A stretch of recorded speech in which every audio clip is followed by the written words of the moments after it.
Hi everyone, so today we're going to do a book tour, and this is something that a lot of you have been asking me to do for ages. These aren't all my books. I kind of don't really have enough storage for as much of kind of displaying the books out as I would like, but I'm going to talk you through some of them. And also I have got books here in different languages because I can speak English obviously, and I can also speak Hebrew, and I can read in Hebrew, so I have got kind of books in different languages here as well, but I won't dwell on those too much because that probably won't be too interesting for you. But if we start here, I have One Day by David Nicholls and Us by David Nicholls.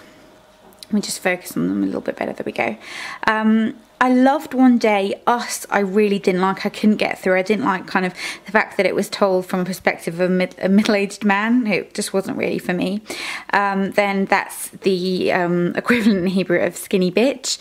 Then I have Eat, Pray, Love, which probably I'm the only person in the world that didn't love that. I thought it was all right, but it wasn't my favourite. Then The Notebook, which is a classic, you know, everybody loves that. The Crying Tree, I haven't actually read yet. The Husband's Secret, I've just finished. I liked it, but I didn't think it was as good as everyone was saying that it was.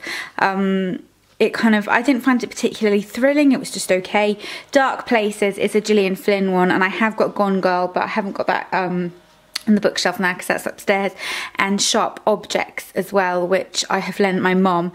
All of those I love. Gone Girl's probably one of my favourite ever books, but I have got Dark Places on the shelf here. Very good. I watched the film recently as well, which was quite good, but Dark Places, out of the three of her books, is my least favourite. Then moving on to the books here. This first one is The Real Me is Thin, and it's just kind of like a memoir body issues book by Annabelle Wire. Is that how you pronounce it? I'm not sure. That was quite enjoyable. Then I've got Sylvia Day, is it Captivated by You they're called?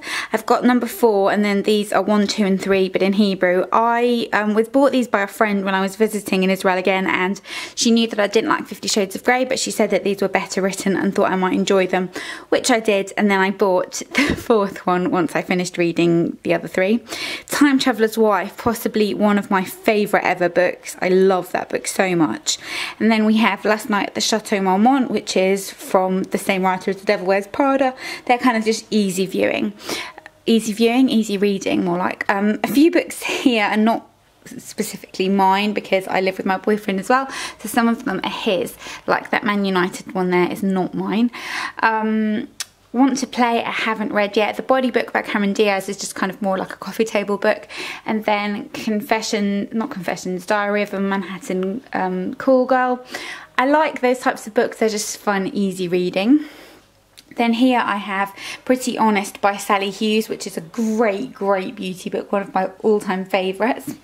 Down here, again, not mine. Well, the Patrick Swayze one was mine, but I then decided that I didn't like it, so I hadn't even bothered finishing that. Then here we have The Good Life by Martina Cole and Harlan Coben's Missing You. The Good Life was alright. I'm not usually a fan of kind of that type of book set in England. I just don't find them the most believable, but the Harlan Coben one was good. I generally like all of his books. I'm going to sit down on the floor while I'm doing this. I think that would just be easier. Then I have some random recipe books, not quite sure what they're doing there, but Running in High Heels is a really good book. It's kind of a fashion sort of comedy type of book. The Game of Thrones books, I started reading them and then just kind of couldn't get into them. I think I've read probably 5 of them, but then I also realised that the series doesn't follow the books necessarily, so I gave up. Mr. Nice is the memoir type of book about Howard Marks, which I liked, but I didn't finish it. It just was a bit too drug related for me. I'm not a big fan of reading about that. Then Three Graves Full is a book that I started but didn't finish. I might start that one again. Then I've got Trisha Paytas' Curvy and Loving It right there, which was, you know, an easy read. Adele Park, Larger Than Life is actually a really good, kind of easy to read book. The Ice Cream Girls was a great book. I really enjoyed that.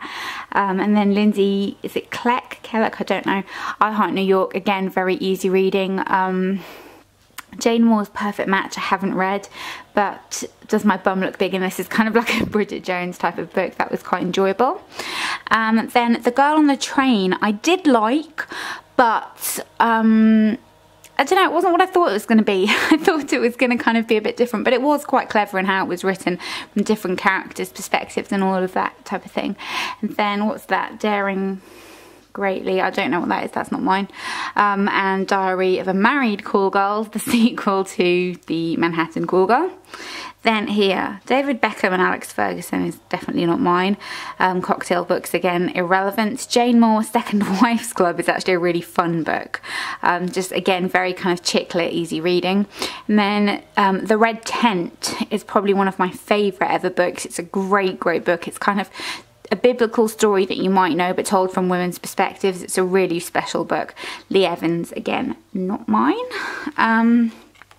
Then down here we have The Meaning of Sunglasses. My friend lent me this, and again, it's one of those kind of fashion-y books. Revenge Wears Prada is the sequel to The Devil Wears Prada. Quite like that. The Slap is quite a good book. I enjoyed that. It's kind of more of a kind of novel relationshipy type of book. Before I Go to Sleep is another one of those that everyone was raving about and I didn't think was that great. The Boy Next Door I have read years ago, but I can't remember that much about it. The Shops by India Knight is a really great book, and the Victoria Beckham autobiography is mine, and I did actually enjoy that. I'm quite a big Victoria Beckham fan. Then here we have J.K. Rowling's The Casual Vacancy. I didn't like that at all. Just wasn't kind of very interesting at all in my opinion. And Kathleen Moran's Moranology. I've also got Kathleen Moran's How to Be a Woman, but I think I lent that to my mum, so that's not here. And then over here, last but not least, we have all of the Game of Thrones books that I own, which, like I said, started reading but kind of very slowly got bored of. But that's everything that's on my bookshelf. I've obviously got kind of little trinkets and stuff here as well, but I hope you enjoyed this video. Let me know what your favourite books are, and I will see you in my next video. Bye!